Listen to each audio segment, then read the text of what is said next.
dia. Bom dia. Para os meninos vai ser a segunda semana seguida que vão me ouvir, então paciência, por favor. Meus queridos, por favor, enquanto eu abro aqui também, podem abrir em Marcos 8, versículo 22.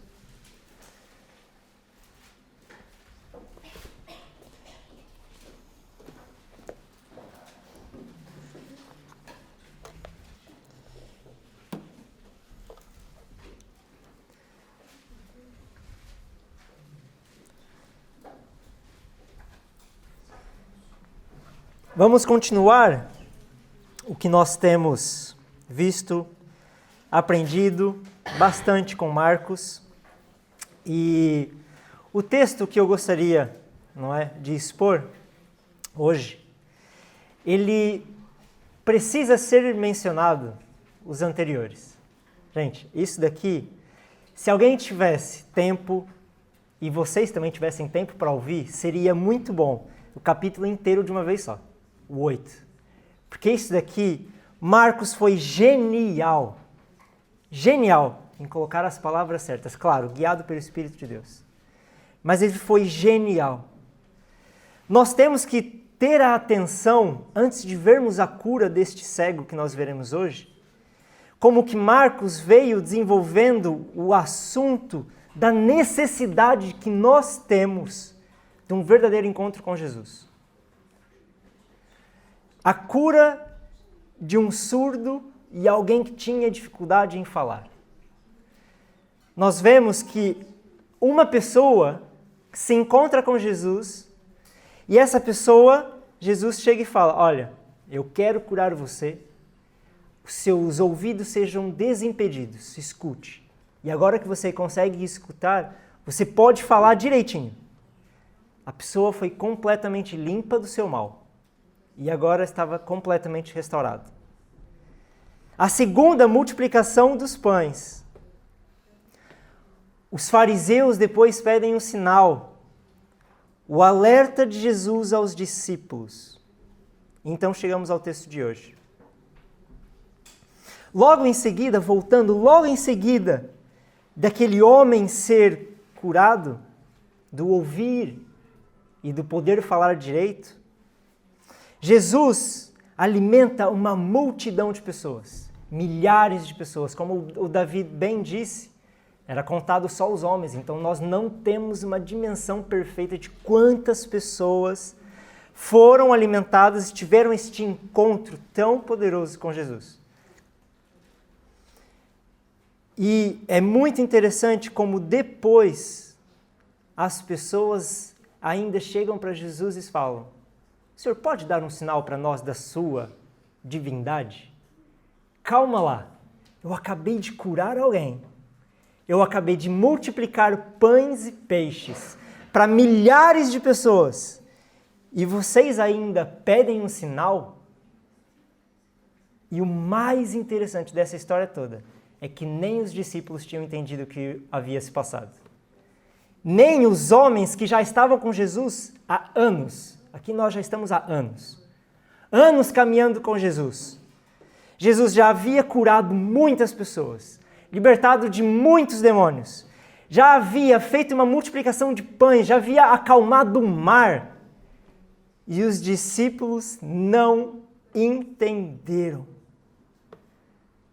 O que foi dito pelo Davi semana passada, e bem dito, precisa ser mencionado hoje sim, de novo, senão nós não vamos entender o nosso texto. Os discípulos são advertidos acerca das intenções dos fariseus e de Herodes e dos seus seguidores. E estes demonstram uma grande incapacidade de compreender corretamente Jesus.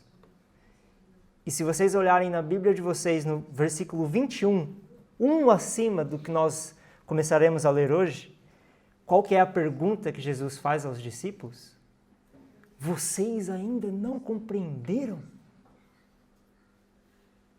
Este é o grande cenário que eu quero que os irmãos tenham na vossa mente hoje. Vocês não entenderam? 3 anos comigo. Não entenderam? Como assim? Como vocês não compreendem quem eu sou? E ainda tem alguns que têm a capacidade de me pedir mais um milagre? Vamos ler o nosso texto e veremos como Jesus responde essa pergunta que ele fez. Versículo 22. Então chegaram a Betsaida e lhe trouxeram um cego e pediram a Jesus que tocasse nele. Jesus, tomando o cego pela mão, levou-o para fora da aldeia. Então cuspiu nos olhos do homem e, impondo-lhe as mãos, perguntou: Você vê alguma coisa? O homem, recuperando a visão, respondeu: Vejo pessoas, mas elas parecem árvores que andam. Então Jesus, novamente, pôs as mãos sobre os olhos dele, e o homem, passando a ver claramente, ficou restabelecido e distinguia tudo de modo perfeito. E Jesus mandou para casa, recomendando-lhe: Não entre na aldeia. A cegueira aqui deste homem era algo muito comum naqueles dias. Era algo por causa da quantidade de areia, afinal estavam num deserto, a quantidade de areia que entrava nos olhos daquelas pessoas e o sol escaldante. Se nós vivêssemos naquele dia, provavelmente você seria um cego. Se você não fosse, você já teria servido de guia para um cego na sua própria família. Era algo muito comum. Era menos do que um caso em 10 pessoas. Isso é muito. Mas, tirando esse aspecto comum, nós temos que ter atenção nessa questão que Marcos está chamando a nossa atenção aqui. Lembra que terminou com a pergunta para os discípulos: Você vê? Jesus encontra um homem que tinha dificuldade de ver. Jesus, então, chega para este homem, toma este homem pela mão, tira-o para fora da aldeia. Provavelmente muitas pessoas o seguiam. Os fariseus provavelmente seguiam ele também. Então, Jesus decide ter um momento a sós com ele e os seus discípulos. Toma o homem pela mão.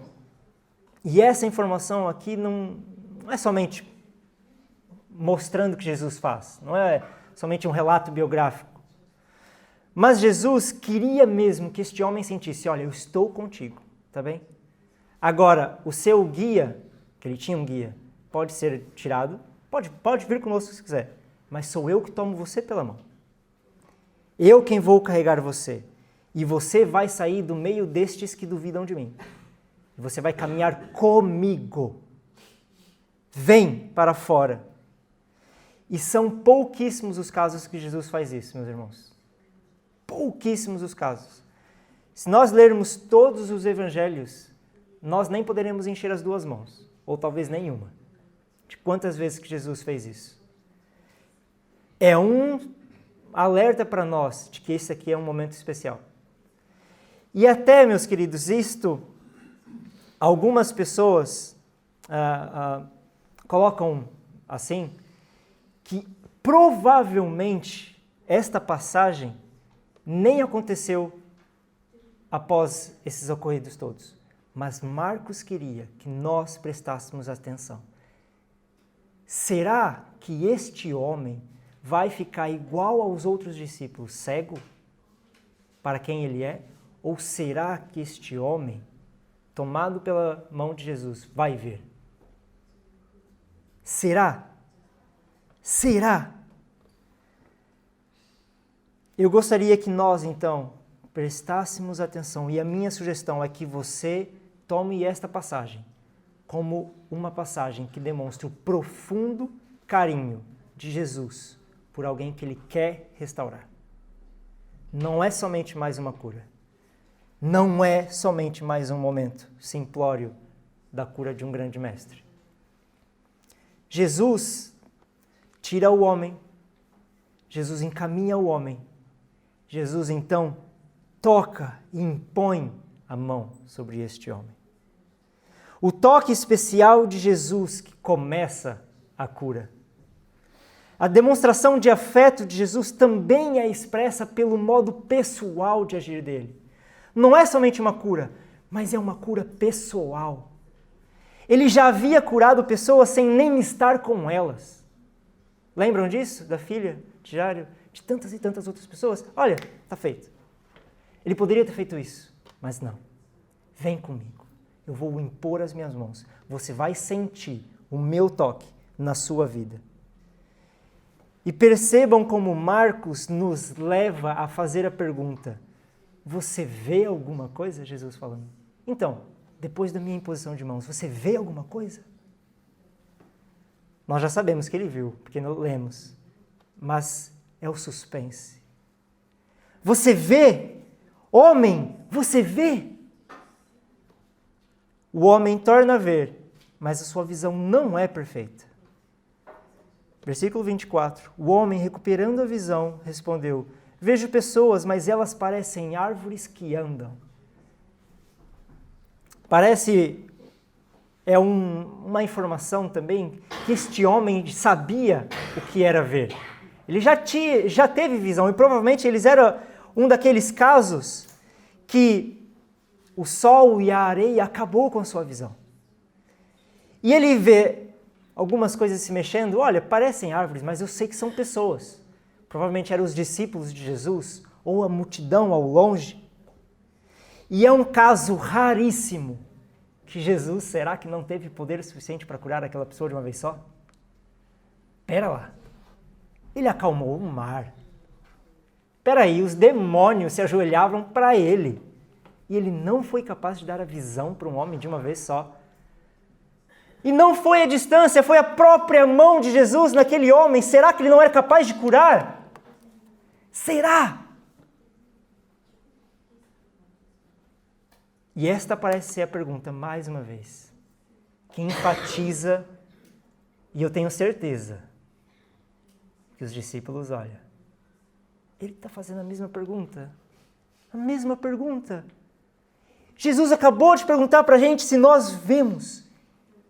E o homem não vê direito. Jesus pergunta, o homem não vê direito. O que será que vai acontecer agora? E eu quero voltar, para nós entendermos isso tudo. Nós temos que voltar, meus irmãos, a alguns versículos. Versículo 4 do capítulo 8. Depois da multiplicação, antes da multiplicação, Jesus, compelido por compaixão profunda pelaquela multidão, fala, olha, eu estou a fim de ajudar essas pessoas. E o que os discípulos fazem? Como poderá alguém saciá-los de pão neste deserto? Já tinham a experiência de muito tempo com Jesus. Já tinham visto Jesus fazer muita coisa. Mas eles não eram capazes de perceber Jesus é a solução para essas pessoas. Cegos, completamente cegos, tapados, ignorantes, tolos. Tolos, tolice. E a história segue. O fermento dos fariseus e de Herodes. Os discípulos estavam com o mestre, depois daquilo ter acontecido. E Jesus adverte os discípulos do quão perigoso é pensar como Herodes e fariseus. E como é tão engraçado, chega a ser cômico, é aquela tragédia cômica da reação dos discípulos. Versículo 15. Jesus os preveniu dizendo, fiquem atentos e tomem cuidado com o fermento dos fariseus e com o fermento de Herodes. Os fariseus, um grupo de homens devotos, profundamente devotos à preservação da lei de Deus e das tradições judaicas. O que para eles começou com uma profunda devoção e um desejo profundo de que a lei do Senhor não fosse difamada pelos povos, acabou criando no seu meio e na sua mente, eu sei como Deus deve agir. Eu sei como Deus deve agir e como Ele vai agir. E eu sei e eu tenho capacidade de discernir quem é o Filho de Deus. Esse Messias deveria ser um grande guerreiro político que libertava o seu povo da opressão dos outros povos. Para eles, esse era o Messias. Ou seja, eles rejeitavam Jesus. Se Jesus quisesse ser o Messias deles, ele deveria ser um político ou um guerreiro. E Herodes temia que Jesus fosse esse guerreiro. Por quê? Se Jesus fosse esse guerreiro libertador, quem que deveria ser o líder? Jesus. E quem não deveria ser? Herodes. O fermento dos fariseus e do Herodes, que já foi muito bem dito, eu não estou corrigindo Davi, por favor, eu só estou chamando atenção para este ponto, porque senão nós não vamos perceber o que está a seguir. É que para os fariseus e para Herodes, Jesus não era suficiente. Se Jesus quisesse ser suficiente, deveria ser do jeito que eles achavam. É a mesma coisa que dizer assim, que Jesus não pode ser quem Jesus é, porque o Joel não gosta de algumas ações dele, quando lê a Bíblia. Então o que Jesus está falando para os discípulos é, olha, prestem bem atenção, eu sou o Salvador, eu sou aqueles que vocês deveriam prestar atenção, e vocês não devem querer me controlar. Eu não sou o que vocês pensam que eu sou o próprio Filho de Deus, e vocês têm que compreender isso. E o que é completamente cômico e trágico, o versículo 16, e eles começaram a discutir entre si. Ele diz isso porque nós não temos pão. É cômico, é trágico, é um absurdo. Homens caminhando com Jesus, 3 anos. E Jesus, mais uma vez, diz para eles, tomem cuidado. E ele fala, eu acho que ele está falando do pão que nós não pegamos. Os discípulos, no versículo 17 e 18, Jesus percebeu isso e perguntou, por que vocês estão discutindo sobre o fato de não terem pão? Vocês ainda não percebem nem compreendem? Têm o coração endurecido? Tendo olhos não veem e tendo ouvidos não ouvem? Não se lembram? Agora sim, aquela história do homem que foi curado da sua surdez faz sentido, não é? Jesus está lembrando para eles, olha, a semelhança daquele homem, vocês têm ouvidos, mas não ouvem. Tolos! Vocês têm cego, vocês têm olhos, mas não veem. Tolos! O seu coração é endurecido. Tolos! Eu não estou falando de pão. Eu estou falando de vocês compreenderem quem eu sou e vocês não agirem feito eles. Tolos que me ignoram. Que repreensão profunda de Jesus. Jesus está falando, vocês são os imprestáveis, traduzindo aqui. Vocês ainda não compreendem. Que coração endurecido. Vocês me veem fazendo tantas coisas, mas não sabem quem eu sou. Me escutaram ensinar tantas coisas, mas não compreendem o que eu ensino a vocês. E meus queridos, essa é a nossa condição. Essa é a minha condição. E essa é a sua condição. Em Romanos 1, 19 a 22, Paulo diz assim sobre nós, sobre todos nós.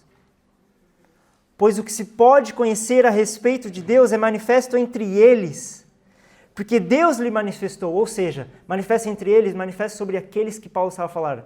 Podemos trazer para nós. O que pode se conhecer a respeito de Deus é manifesto entre nós.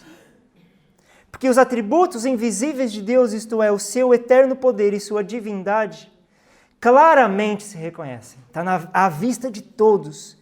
Isto é, o seu eterno... desde a criação do mundo, sendo percebido por meio das coisas que Deus fez.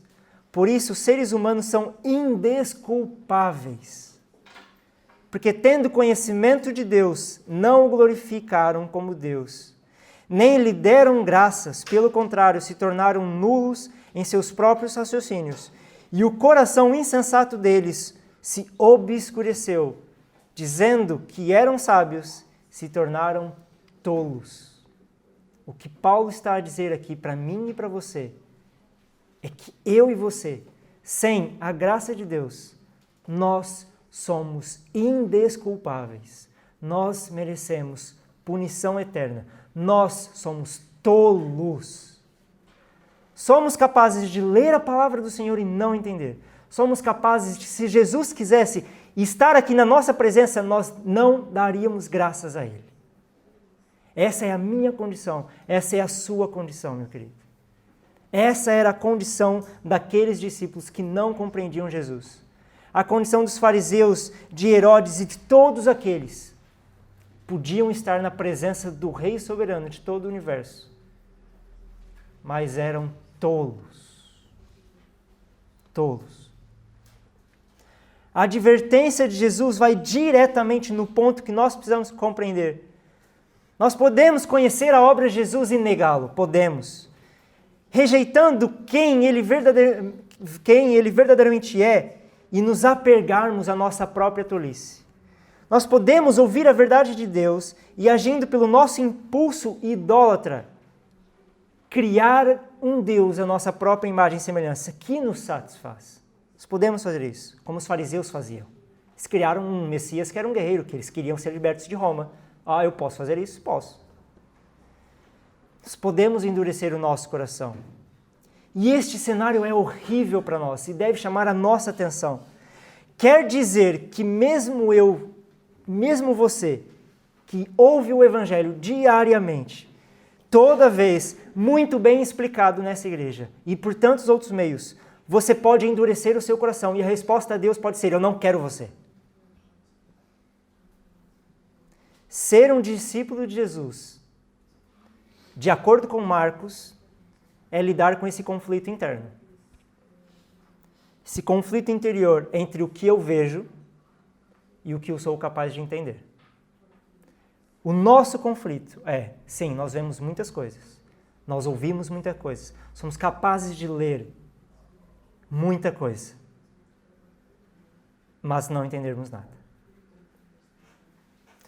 Nós devemos olhar para os discípulos por um momento. Vamos ver a história de Jesus com eles.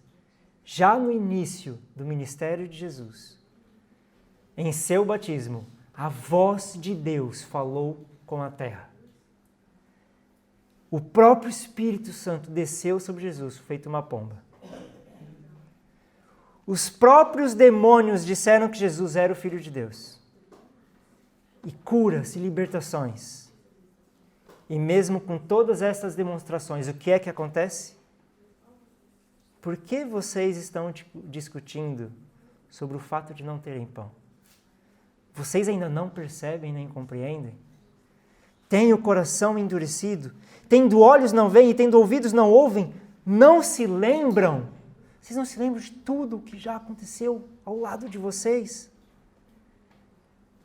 Até parece aos nossos olhos hoje que esses discípulos são muito ignorantes, pois não?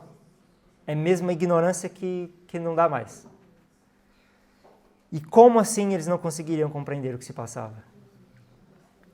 A dura realidade que Marcos não cansa de enfatizar, e por isso que eu estou a ser muito enfático aqui, é que por nós mesmos, nós não conseguimos compreender completamente Jesus. Não há capacidade em ti. Não há. Pelas nossas próprias forças é impossível. O seu pecado, de acordo com o que Paulo diz a nós, é o que torna isso impossível, gente. Impossível. Impossível. E é justamente por isso que nós precisamos da fé que não provém de nós, mas exclusivamente de Deus. O que é o nosso natural? Ignorância, tolice. E não se engane, por favor, até mesmo aqueles que já caminham com Jesus por muitos anos podem estar nessa situação momentânea. Podem. Então, o que é que nós precisamos para sairmos dessa condição terrível? Nós precisamos do toque especial de Jesus na nossa cegueira. Versículo 25. Então Jesus novamente pôs as mãos sobre os olhos dele, e o homem, passando a ver claramente, ficou restabelecido e distinguia tudo de modo perfeito. Ah, sim, o homem é curado de fato da sua cegueira, com o toque especial cuidadoso de Jesus. E aqui eu preciso enfatizar as palavras de Marcos, 3 palavras. Para nós é uma frase muito grande, mas 3 palavrinhas que enfatizam esse momento da restauração deste homem. Ver claramente. Este verbo aqui, ele normalmente era utilizado num contexto de uma pessoa, ela estar apta para compreender o que está diante dela. É a mesma coisa que nós pudermos ir a um museu, ver um bonito quadro, e falar assim, ok, é uma bonita tinta. Mas um artista nos explicar, ok, eu fiz isso por causa disso, por causa disso. Agora eu consigo ver e compreender de fato. Então este homem, ele não só via, mas ele compreendia, ele via claramente. Ele ficou restabelecido, completo, sem nenhuma coisa faltando. E então a terceira palavra, ele distinguia tudo de modo perfeito. Esta palavra normalmente é utilizada no contexto de devoção a alguma coisa. Ele não só distinguia entre uma coisa ou outra, mas ele sabia o que ele deveria prestar a sua atenção. Aquele homem podia ver Jesus. Não era só uma imagem embaçada. Ele podia ver Jesus.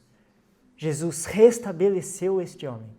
E agora este homem podia focar toda a sua atenção em Jesus. Tudo.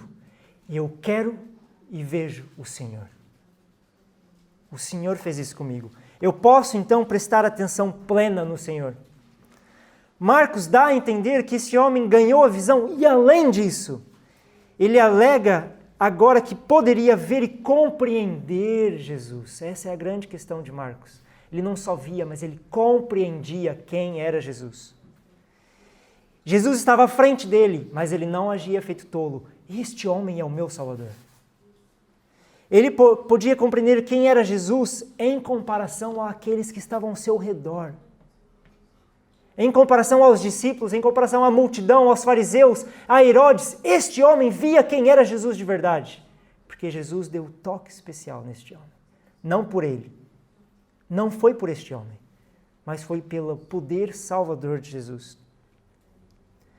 Essas palavras juntas enfatizam o olhar devoto, a devoção deste homem por Jesus.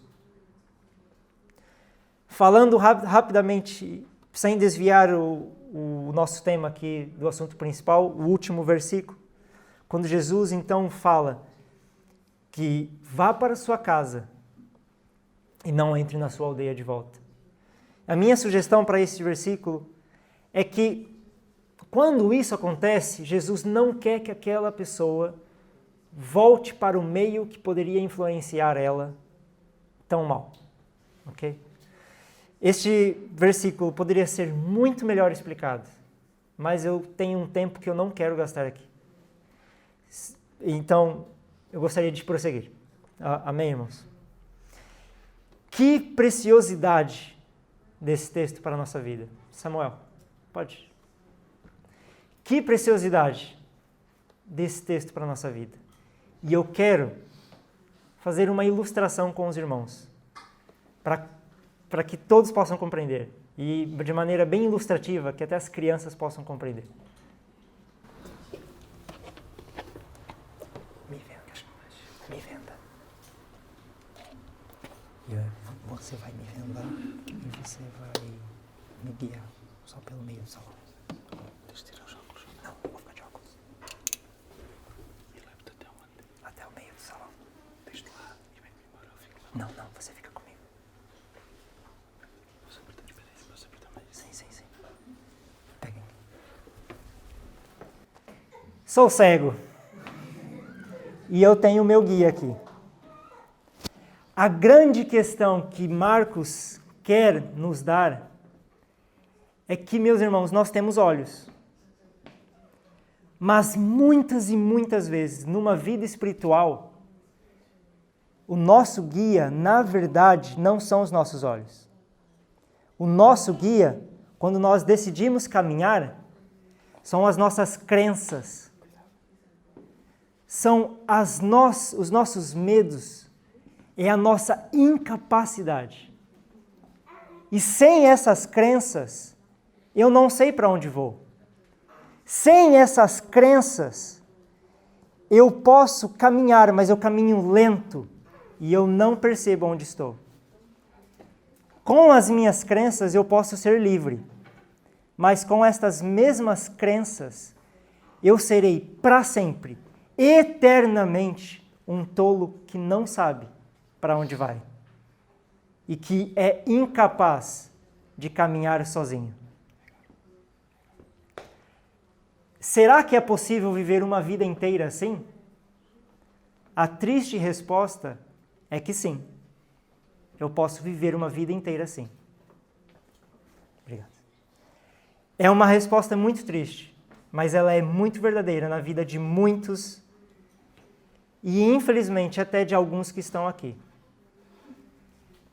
A segundo ponto é que sim, com algum toque ou com algum discernimento eu posso ver, mas eu vejo embaçado. A questão é que... Tá até coisa aqui. A questão é que agora eu posso caminhar tranquilo, mas eu não tenho capacidade nenhuma de ler isso aqui. Não consigo. Isso aqui não é feito para ler num ambiente desse. Eu posso agora eu sei onde eu estou, mas isso daqui não é bom. Eu preciso ver claramente. Pode ser que algumas crenças ainda restaram. Pode ser que com esta vista eu ouvi falar de Jesus. Eu até recebi um toque especial de Jesus. E Ele faz com que eu compreenda um pouco e me livre das minhas crenças. Mas isso não é o fim. Não é o fim. Isso daqui ainda faz mal. E o que é que eu preciso? Preciso ter a minha visão completamente restabelecida. E agora eu vejo tudo. Percebem que Marcos aqui não está relatando somente uma questão física de um homem, mas a questão espiritual de toda a humanidade? Gente, isso não é físico, isso é espiritual. Essa é a sua condição, essa é a minha condição sem Jesus. Por favor, não se engane. Anos de igreja não fazem de você alguém que não é cego. Isso é triste. E eu falo com muito temor no coração. Você pode ver muito. Você pode conhecer Jesus, caminhar com Jesus muito. Mas você precisa de um toque especial dele. Para te livrar de todas as crenças, de todas as limitações, para te limpar de todo o pecado e você ser restabelecido completamente. É importantíssimo nós lembrarmos que a cegueira é uma condição humana básica. Algumas pessoas aqui podem dizer: olha, eu sou muito bem resolvido com a minha situação e eu não preciso de Jesus para compreender as coisas ao meu redor. E é neste momento que você precisa fazer uma reflexão muito profunda e sincera consigo mesmo, no seu íntimo, aquilo que só você conhece. Será que não há nenhuma plaquinha no seu coração dizendo assim: por que isso aconteceu? Será mesmo que eu estou certo de tudo que eu penso? Se existe salvação, eu estou mesmo salvo? Olhe para o seu coração e veja se isso é uma pergunta que o seu íntimo faz para si mesmo. Se você faz essa pergunta e diz: olha, eu realmente não sei, eu convido você a fazer parte daqueles que então reconhecem Jesus. Eu acho que só o Senhor pode restabelecer a minha visão. Só o Senhor pode fazer eu compreender o que se passa ao meu redor. Só o Senhor pode restabelecer a minha vida para uma vida eterna. E a grande questão é que quando isso acontece, meu querido, sim, você tem a vida eterna. Sim, você jamais será tirado do gozo de Deus. Sim, mas a semelhança dos discípulos, nós precisamos ser constantemente limpos da nossa tolice. Constantemente. E por favor, não se engane com isso. A sua vida cristã, ela não termina no momento em que você é salvo por Cristo. Você precisa ser constantemente liberto da sua cegueira, da sua tolice. É possível que, apesar de você já reconhecer o Senhor Jesus como seu Salvador, ainda há coisas que você não compreenda, que você precisa compreender, e é só Jesus que vai trazer isso para a tua vida. Você pode ter muita leitura bíblica, mas se Jesus não abrir o seu entendimento, não vai dar certo. Você pode olhar para uma situação da sua vida neste momento e se pegar com grandes questionamentos acerca de Deus. Por que, Senhor, você faz isso? Você precisa de Jesus para compreender essa situação. É possível que você esteja a ignorar a plena satisfação que há em Cristo, buscando algo carnal. Você precisa de Jesus abrir os seus olhos para compreender que Ele é a satisfação. É possível que você esteja a sofrer pedindo algo para Deus, algo que Ele não vai te dar hoje. Mas que isso não faz Jesus menos do que Ele é para você. Você precisa dele para compreender a esperar. É possível que o Senhor queira que você aprofunde o relacionamento com Ele e que o sirva de maneira completa, mais do que você faz hoje. Você precisa dele para que você entenda que você deve servir mais ou servir pela primeira vez. Mesmo salvos, ainda somos caídos em nossos pecados e a tolice nos molesta, ela nos tenta todo o tempo, a todo instante. Então busquemos ao Senhor. Ele é capaz de nos dar entendimento completo da sua obra. E permita-me aplicar a uma situação específica que nós vivemos hoje, para que você compreenda a profundidade dessa questão. Nós estamos vivendo um dos momentos mais horríveis da história humana. Isso todo mundo diz, até os descrentes dizem. São muitas guerras, são muitos desastres naturais, são muitas crises econômicas em muitos lugares. Só não vê quem não quer. E para aqueles que o têm,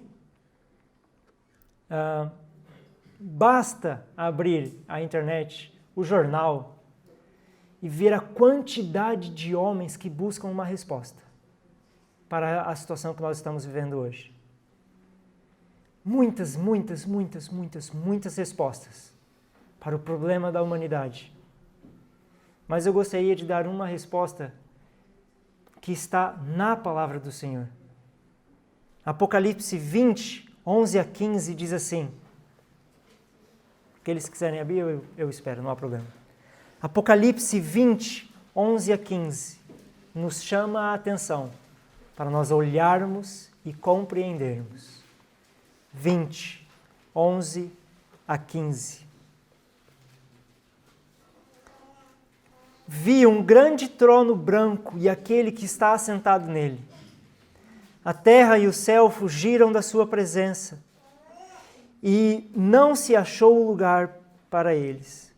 Vi também os mortos, os grandes e os pequenos, que estavam em pé diante do trono. Então foram abertos livros, ainda outro livro, o livro da vida foi aberto. E os mortos foram julgados segundo as suas obras, conforme o que estava escrito nos livros.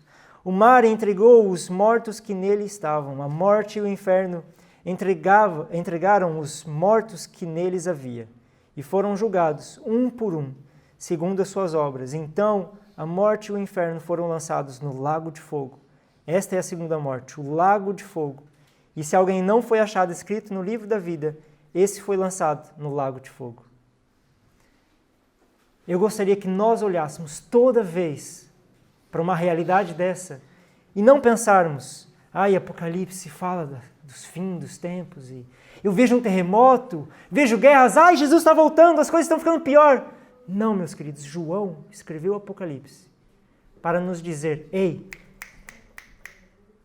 toda vez que você ver um desastre, toda vez que você ver guerra, toda vez que você ver sofrimento, lembre-se, olhe, no trono há um rei. Quando a guerra desimpedia sua visão sobre a situação deste mundo, A guerra não pode te fazer cega. Mesmo com guerra, há um rei que julgará todos aqueles que fazem guerra. Quando desastres naturais assolarem o mundo que você vive, lembre-se que há um Senhor que criou este mundo e Ele é soberano sobre este mundo. Não deixe os desastres desimpedirem a sua visão sobre quem Jesus é. Quando a crise econômica bater à sua porta, ou a do seu povo, ou de qualquer outro povo, não deixe isso fazer você ser cego. Jesus ainda está no trono. A cegueira espiritual, queridos, não pode ser uma realidade na nossa vida. Qual é a solução? Olharmos para o Rei que está no trono. A visão do apóstolo João pode ser a nossa.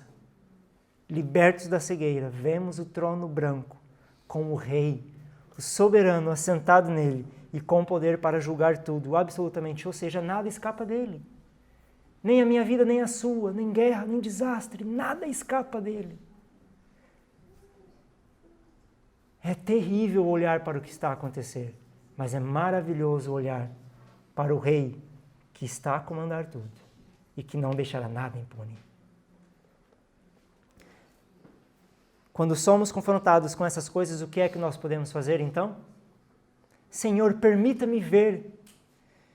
Permita-me compreender a sua obra e nela gozar de segurança e satisfação.